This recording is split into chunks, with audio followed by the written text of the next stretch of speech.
गठबन्धन सरकारले देशको अर्थतन्त्र सङ्कटमय बनाउन खोजेको एमालेको आरोप। आफ्नो असफलता ढाक्न सरकारले गभर्नरलाई निशाना बनाएको निष्कर्ष। एक हप्तासम्म विलासिताका वस्तुको आयात रोक्ने ब्याङ्कर्स सङ्घको निर्णय। निजी गाडी, मोबाइल लगायतमा एलसी नखोल्न वाणिज्य बैङ्कहरूलाई निर्देशन। चुनावी तालमेल गर्दा स्थानीय सहमतिलाई जोड दिने सत्ता गठबन्धनको स्थानीय तह निर्वाचन तयारी परिचालन तथा अनुगमन समितिको निष्कर्ष। भोलि बस्ने सत्ता गठबन्धनको बैठकमा समितिको निर्णयमाथि छलफल हुने। राष्ट्रपति गोटाबाया राजापक्षको राजीनामा माग गर्दै श्रीलङ्कामा प्रदर्शन। राजापक्ष परिवारले मुलुकलाई भ्रष्टाचारमा डुबाएको आरोप। र कुमलटार युथ क्लब ए डिभिजनमा उक्लियो, सामाजिक युथ क्लब सी डिभिजनमा घटुवा। नमस्कार, कान्तिपुर डायरीका साथमा सुनिता र सूरज। समाचार अब विस्तारमा। सुरुमा कान्तिपुर सविस्तार। कान्तिपुर सविस्तार। नेपाल राष्ट्र बैंकका गभर्नर महाप्रसाद अधिकारीलाई निलम्बन गर्ने सरकारको निर्णय राजनीतिक भएको भन्दै प्रमुख प्रतिपक्षी एमाले आपत्ति जनाएको छ। गठबन्धन सरकारले आफ्नो असफलता ढाक्न गभर्नरलाई निशाना बनाएको आरोप एमालेको छ। वित्तीय अपचलनको मतियार हुन नपाएको, निहित स्वार्थ समूहको व्यावसायिक स्वार्थ पूरा गर्न नपाएको, अर्थतन्त्र सम्हाल्न नसकेको र अर्थमन्त्री फेर्नुपर्छ भन्ने आवाज सत्ता गठबन्धन भित्रैबाट समेत उठिरहेको बेला अर्थमन्त्रीकै दबावमा गभर्नरलाई कारबाही गरिएको एमालेको निष्कर्ष छ।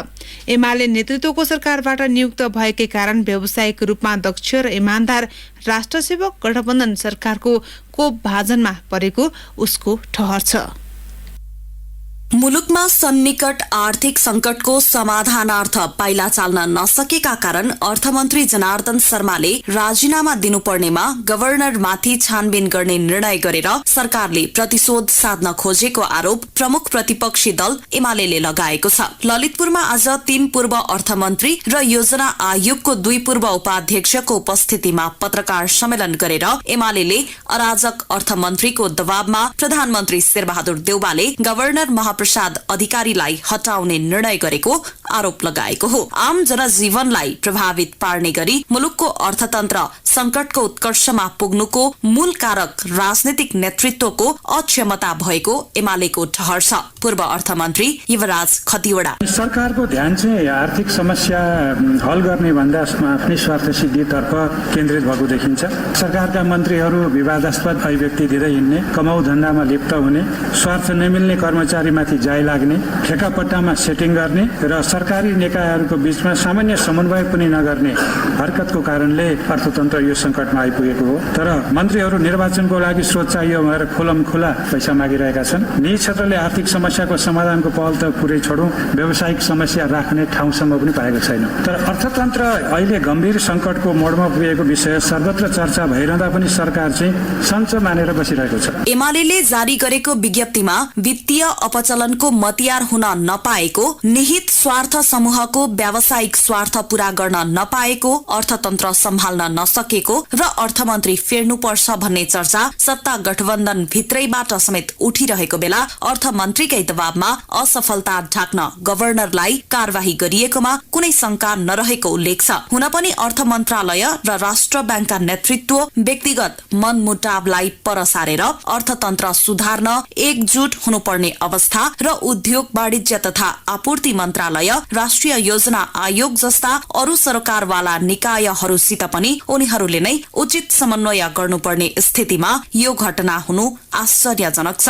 यस्तो समयमा एउटा जिम्मेवार निकायको प्रमुखमाथि व्यक्तिगत इवी साध्ने किसिमले सरकार जाई लाग्नु शुभ संकेत नभएको अर्का पूर्व अर्थमन्त्री सुरेन्द्र पाण्डेको दलिल छ। यस्तो बेलामा चाहिँ गभर्नर बेगरको चाहिँ राष्ट्र बैंक राखेर जसले चाहिँ अब मोनेटरी पोलिसी अहिले बजेटमा चाहिँ बजेटको एउटा महत्त्वपूर्ण एडभाइजर चाहिँ गभर्नर हुने गर्छ हाम्रो सिस्टम। अब उसलाई बाहिर राखेर अनि चाहिँ हामीले अब बजेट बन्ने बेला छ र पछि चाहिँ मौद्रिक नीति ल्याउने बेला पनि आउँदैछ भनेपछि यस्तो बेलामा जुन काम गरेको छ यसले एउटा चाहिँ यो साइन चाहिँ राम्रो देखिरहेको छैन। मैले इकोनोमी यतातिर यस्तो ढङ्गले गइरहेको तरिका चाहिँ यसलाई त अहिले राष्ट्रव्यापी रूपमा सत्ता पक्षले त के गर्नुपर्ने, सबैलाई मिलेर यो देशको सङ्कट आउन खोजे हो भने समाधान गरौँ, तपाईँहरूको सहयोग चाहियो भन्नुपर्ने बेला हो। एमाले नेतृत्वको अघिल्लो सरकारले कोभिड महामारीकै बीच पनि अर्थतन्त्रका सूचकहरूलाई सकारात्मक बनाएर देउवा सरकारलाई सुम्पिएकोमा उल्टै बिगार्ने काम भएको पूर्व अर्थमन्त्री विष्णु पौडेलको आरोप छ।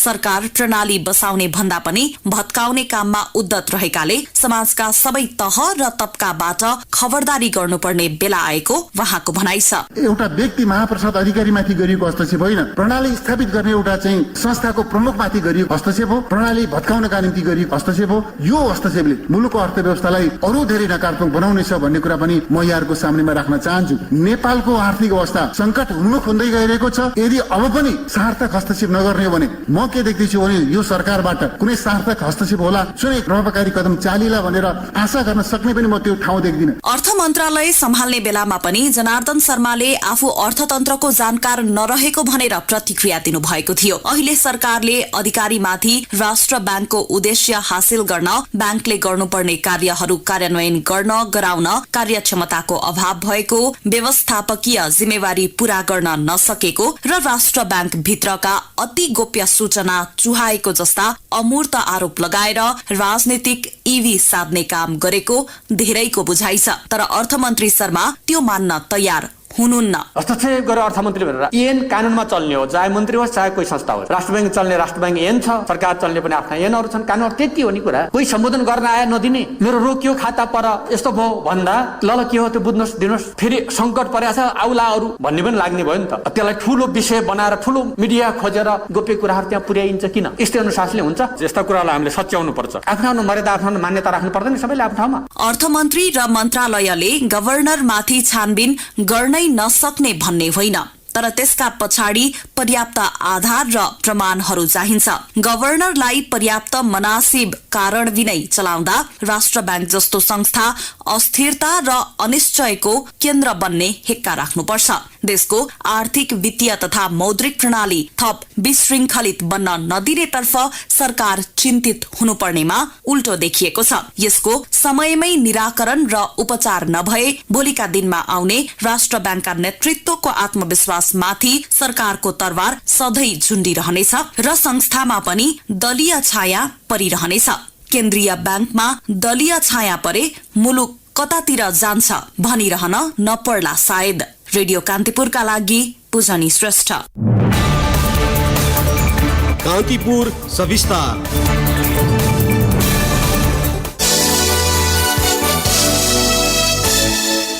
वाणिज्य बैंकहरूले विलासिताका वस्तु आयातका लागि प्रतित पत्र अर्थात् एलसी नखोल्ने भएका छन्।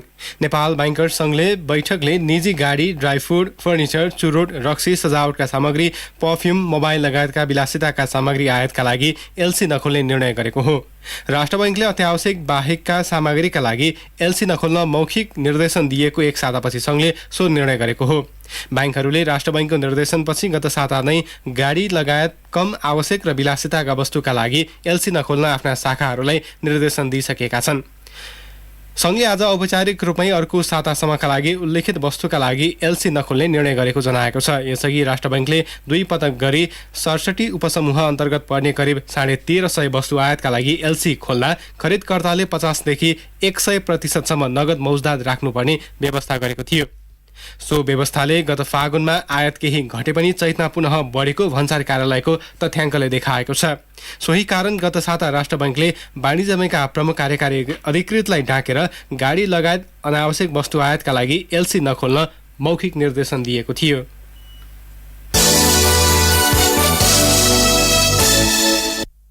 सत्ता गठबन्धनको स्थानीय तह चुनाव तयारी परिचालन तथा अनुगमन समितिले चुनावी तालमेल गर्दा स्थानीय सहमतिलाई जोड दिने निष्कर्ष निकालेको छ। प्रधानमन्त्री निवास बालुवाटारमा बसेको कांग्रेस वरिष्ठ नेता रामचन्द्र पौडेल संयोजकत्वको समितिले चुनावी तालमेल गर्दा स्थानीय तहमा 5 दलबीच हुने सहमतिलाई प्राथमिकता दिने निचोड निकालेको हो।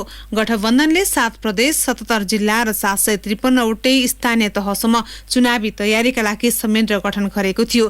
ती संयन्त्र मार्फत 7 प्रदेशबाट प्राप्त सुझावमाथि केन्द्रीय संयन्त्रले छलफल गरेर विभिन्न निष्कर्ष निकालेको माओवादी केन्द्रका नेता देव गुरुङले जानकारी दिनुभयो। सबै तहबाट गठबन्धनको अवस्थाबारे रिपोर्ट नआएपछि बैठकले प्रदेश र जिल्ला तहलाई 2078 चैत्र मसान्तभित्र 5 दलीय बैठक राखी आवश्यक सहमति कायम गरी केन्द्रमा पठाउन निर्देशन गर्ने निर्णय गरेको छ। त्यस्तै स्थानीय तहको चुनावमा 5 दलीय गठबन्धनका बीचमा मात्र तालमेल गरी गठबन्धनको भावना र आपसी सम्मान कायम गर्दै सहकार्य अघि बढाउने बैठकको निष्कर्ष रहेको नेताहरूको भनाइ छ। नेता गुरुङले 5 दलीय संयन्त्रको स्थानीय तहमा गर्ने सहमतिलाई नै प्राथमिकतामा राखेर चुनावी तालमेल गरिने बताउनुभयो। भोलि बस्ने सत्ता गठबन्धनको बैठकमा चुनाव परिचालन समितिले गरेको निष्कर्ष र सुझावमाथि छलफल हुने नेताहरूले बताएका छन्। त्यसपछि भोलि नै 5 दलको संयुक्त अपील जारी गर्ने तयारी छ। कान्तिपुर डायरीमा अब ब्रेकको पालो।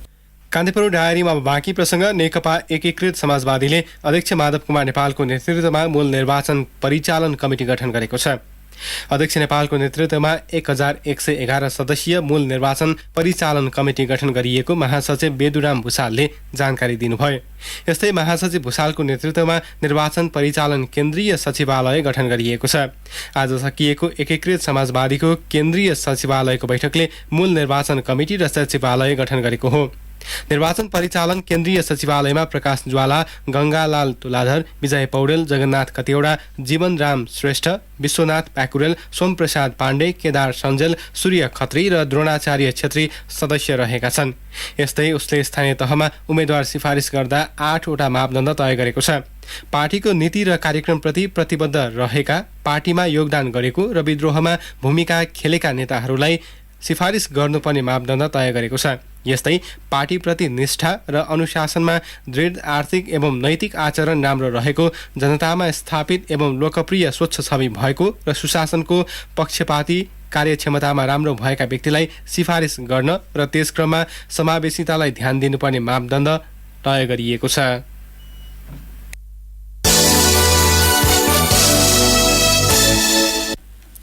चितवनका कंग्रेस नेताहरूले चुनावी तालमेल हुँदा भरतपुर महानगरपालिका प्रमुखको पद आफ्नो पार्टीले पाउनुपर्ने माग गरेका छन्। चुनावमा गठबन्धन नै गर्न हुँदैन भन्ने अडानमा रहेका उनीहरूले केन्द्रको निर्णय बमोजिम गठबन्धन गर्नुपर्ने भए महानगरपालिकाको प्रमुख पदको उम्मेद्वार कंग्रेसबाट हुनुपर्ने बताएका हुन्।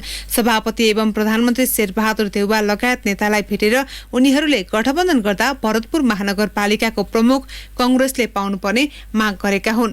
चितवन कंग्रेसका पूर्व सभापति एवं केन्द्रीय सदस्य टेक प्रसाद गुरुङ, केन्द्रीय सदस्य दिनेश कोइराला, जिल्ला सभापति राजेश्वर खनाल लगायतका नेताहरूले केन्द्रका प्रभावशाली नेतालाई भेटेर 6 बुँदे ध्यानाकर्षण पत्र बुझाएका हुन्। भरतपुरमा अघिल्लो पटक पनि नेपाली कंग्रेस र माओवादी केन्द्रबीच गठबन्धन भएको थियो। माओवादी केन्द्रले यसपटक पनि भरतपुर महानगरपालिकामा आफ्नो पार्टीको दावी रहेको बताएको छ। तर कंग्रेस नेताहरूले भने आलो पालोको सिद्धान्तका आधारमा समेत यसपटक भरतपुरको प्रमुख कंग्रेसले पाउनुपर्ने दावी गर्छन्। यसैबीच चितवन एमाले भरतपुर महानगरपालिकाको प्रमुखमा विजय सुवेदीलाई उम्मेद्वार बनाउने निर्णय गरेको छ। एमालेको भरतपुर महानगर कमिटिको आज बसेको बैठकले सुवेदीलाई प्रमुखमा उठाउने सर्वसम्मत निर्णय गरेको महानगर कमिटी अध्यक्ष शंकर थपलियाले बताउनुभयो। सुवेदी 2074 सालको प्रदेशसभा निर्वाचनमा चितवन 2 खबाट प्रदेशसभा सदस्यमा विजयी उम्मेद्वार हुनुहुन्छ। यसैबीच नेपाली कांग्रेसले उम्मेद्वार सिफारिसका लागि कुनै पनि शुल्क नलिने निर्देशन दिएको छ। आसन्न स्थानीय तहको निर्वाचनका लागि उम्मेद्वार सिफारिस गर्ने सन्दर्भमा पार्टीका तल्ला तहले शुल्क लिइरहेको भन्ने सूचनाको आधारमा कांग्रेसले केन्द्रीय कार्यालयले आज उम्मेद्वार सिफारिसकै लागि कुनै पनि शुल्क नलिन निर्देशन गरेको हो। कांग्रेस पार्टी कार्यालयका मुख्य सचिव कृष्ण प्रसाद पौडेलले 77 वटै जिल्ला कार्यसमिति मार्फत प्रतिनिधि सभा, क्षेत्रीय कार्यसमिति एवं सबै स्थानीय तह कार्यसमिति र ओडा कार्यसमितिलाई सर्कुलर गर्नुभएको हो। पार्टीको विधानको व्यवस्था विपरीत हुने गरी कुनै पनि शुल्क नलिन पौडेलले निर्देशन दिनुभएको हो।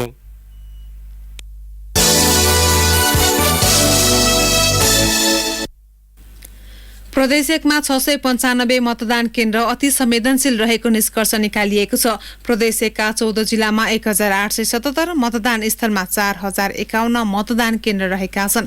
14 वटै जिल्लाका जिल्ला सुरक्षा समितिले तयार पारेको सुरक्षा योजना अनुसार प्रदेश 1 का 321, मतदान स्थलका 695 मतदान केन्द्र सुरक्षाको दृष्टिकोणले अति संवेदनशील छन्। स्थानीय तहको निर्वाचनमा सबैभन्दा बढी 7,15,223 मतदाता रहेको मोरङमा 124 मतदान केन्द्र सुरक्षाको दृष्टिकोणले अति संवेदनशील रहेका छन्। सबैभन्दा कम 72,895 मतदाता रहेको तेह्रथुममा 25 मतदान केन्द्र संवेदनशील रहेका छन्। ओखलढुङ्गामा अति संवेदनशील मतदान स्थल छैनन्। प्रदेश 1 प्रहरी कार्यालयका प्रवक्ता नवीन राज राईका अनुसार झापामा 51, सुनसरीमा 80, धनकुटामा 15, उदयपुरमा 12, इलाममा 29, पाँचरमा 27, भोजपुरमा 18, खोटाङमा 35, ताप्लेजुङमा 23 मतदान केन्द्र अति संवेदनशील रहेका छन्। यस्तै सङ्खुवासभामा 7 र सोलुखुम्बुमा 11 मतदान केन्द्र अति संवेदनशील रहेको प्रदेश प्रहरी कार्यालयले जनाएको छ।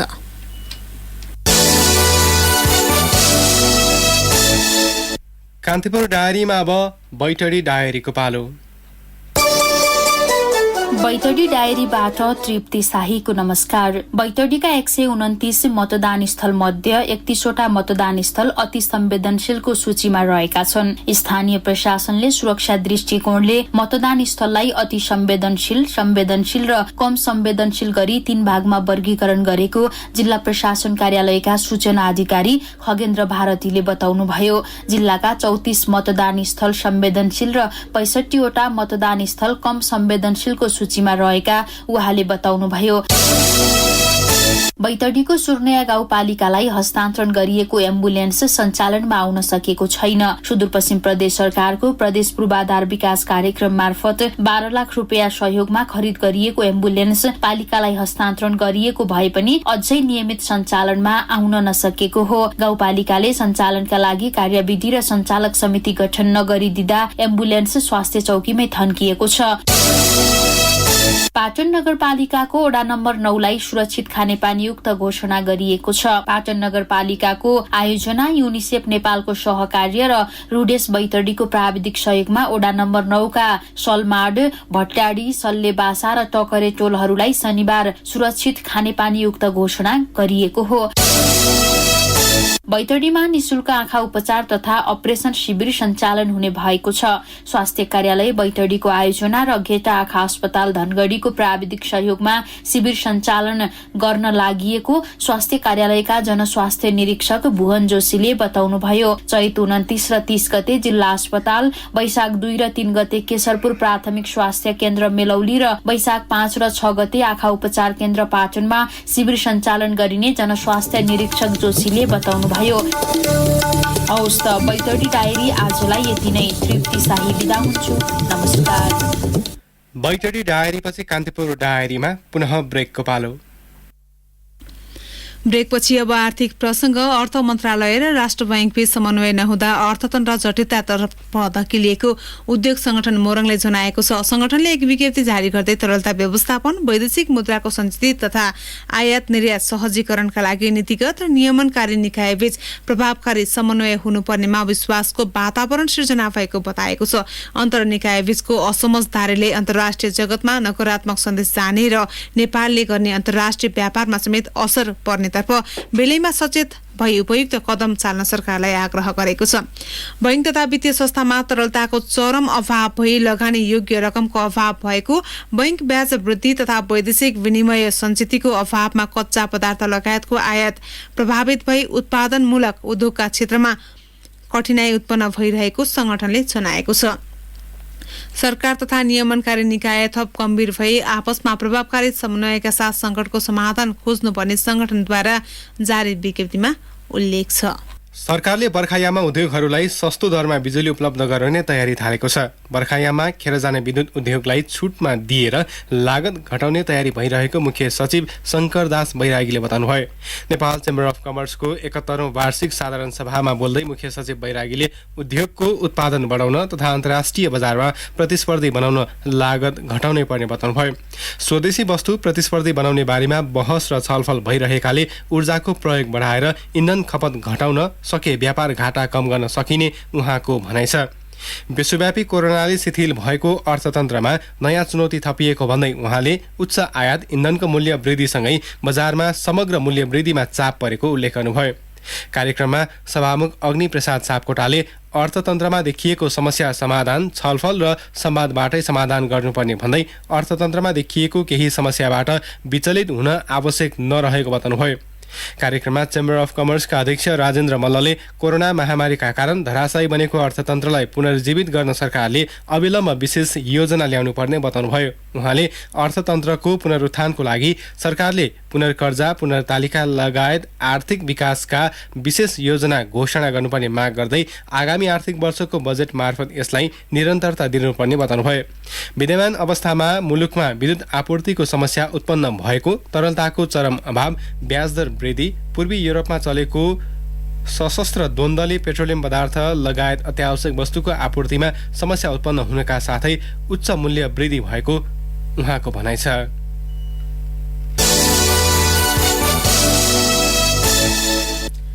अब अन्तर्राष्ट्रिय प्रसंग। श्रीलंकाका राष्ट्रपति गोताबाया राजापक्षको राजीनामा माग गर्दै सर्वसाधारणले राजधानी कोलम्बोमा प्रदर्शन गरेका छन्। चरम आर्थिक संकटको सामना गरिरहेको श्रीलंकामा राष्ट्रपति राजापक्ष र उहाँको परिवारबाट आर्थिक उत्थानको पहल नहुने भन्दै सर्वसाधारणले प्रदर्शन गरेका हुन्। विद्यार्थी, शिक्षक, कानून व्यवसायी, कलाकार, आर्किटेक्ट लगायतले घर फर्क्यौ गोताबाया नारा लिएर प्रदर्शनमा उत्रिएको अल जजिराले जनाएको छ। राजापक्ष परिवारले श्रीलंकालाई भ्रष्टाचारमा डुबाएकाले उनीहरूको विकल्प खोज्नुपर्ने प्रदर्शनकारीको भनाइ छ। विदेशी मुद्राको संचितिमा कमी तथा बाह्य ऋणको दलदलमा फँसेका कारण श्रीलंकामा आर्थिक संकट चुलिएको हो, जसका कारण श्रीलंकाको सरकारलाई चौतर्फी दबाव परेको छ।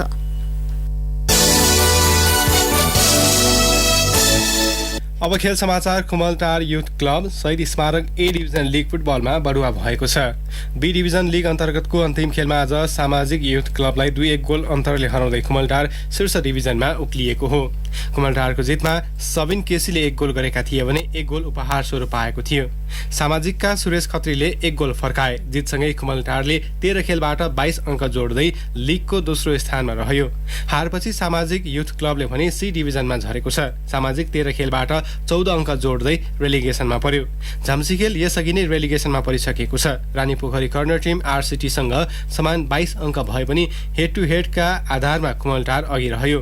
अन्तिम खेलमा आरसिटीले टुसाल युथ क्लबसँग गोल रहित बराबरी खेलेको थियो। आरसिटी तेस्रो स्थानमा रह्यो। बी डिभिजनल लिगको उपाधि भने चर्च बोइज युनाइटेडले जितेको छ।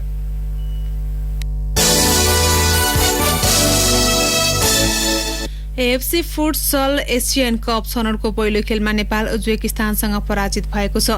किर्गिजस्तानको बिश्केक स्थित गार्ड्सपोम स्पोर्ट्स कम्प्लेक्समा आज भएको खेलमा नेपाल उज्बेकिस्तानसँग 5-1 गोल अन्तरले पराजित भएको हो। उज्बेकिस्तानको जितमा रोपिव एक्तियोरले 2 गोल गरे। यस्तै खुस्नेदिन निसोनोभ, उस्मानोभ अकबर र एल्मोरोदोभ बोसले 1-1 गोल गरे। नेपालका मणि लामाले 1 गोल फर्काए। छनौटको सेन्ट्रल र साउथ जोन अन्तर्गत समूह बीमा रहेको नेपालले दोस्रो खेलमा भोलि ताजिकिस्तानको सामना गर्दा अन्तिम खेलमा पर्सि मंगलबार अफगानिस्तानसँग खेल्ने तालिका रहेको छ।